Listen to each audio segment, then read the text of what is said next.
What's going on, guys? Austin here, and in this video, we are going to be taking a look at the extra points week 12 5-minute fantasy booming and busting running backs. So, my boom this week is going to be Cam Akers. With the Rams third string quarterback starting this football game, Cooper Kupp being out, I think this is going to be a heavy run the football game.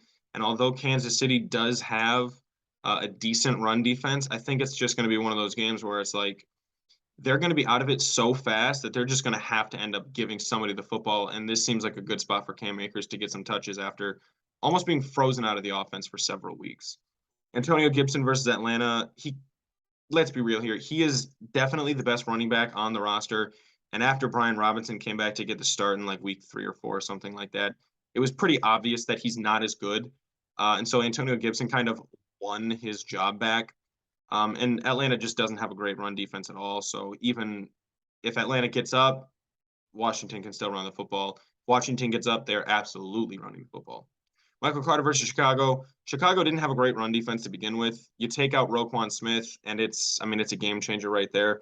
You couple that with the fact that they not only have they had like incredible struggles with the passing game with Zach Wilson, but now committing to Mike White, they're going to need to rely on the run game to make sure that Mike White doesn't make the same mistakes that Zach Wilson does. Because when you make a change like this, what you're trying to do is make sure that you don't make the same mistakes. Jeff Wilson versus Houston.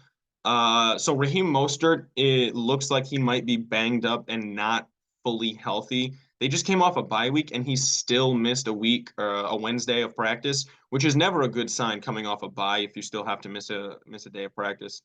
So I think Jeff Wilson is probably the better overall running back for the system anyway. He came from San Francisco. He's playing under Mike McDaniel, and he looked good in the game that he played, after he was traded there. So, looking at Houston, a defense that pretty much does everything except stop the run, look for Jeff Wilson to go off here.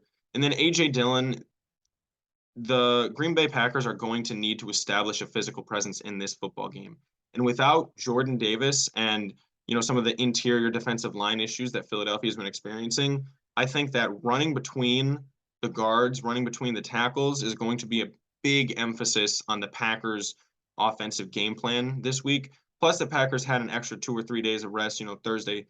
They played that Thursday night game against the Tennessee Titans, and now they're playing against Philadelphia. So this looks to be like a good matchup for the power back in Green Bay. On the other side, Nick Chubb versus Tampa Bay.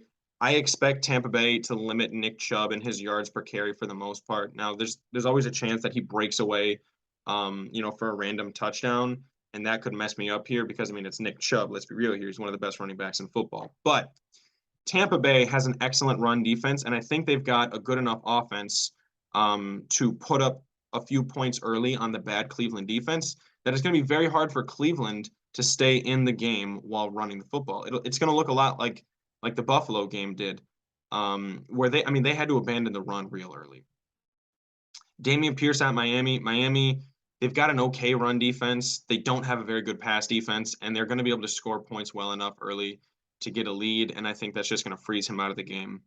Similar to Travis Etienne right there, Baltimore is okay in the front seven, especially after trading for Roquan Smith. They're pretty good up there, but their pass defense is not good, and I think they're going to be up. So it's the game script right there. Alvin Kamara, this is just going off of faith that I saw the way that San Fran handled Austin Ekeler, and they just absolutely crushed him, and they froze him out of the game. And so I think that San Fran is going to be able to do most of that to Alvin Kamara as well.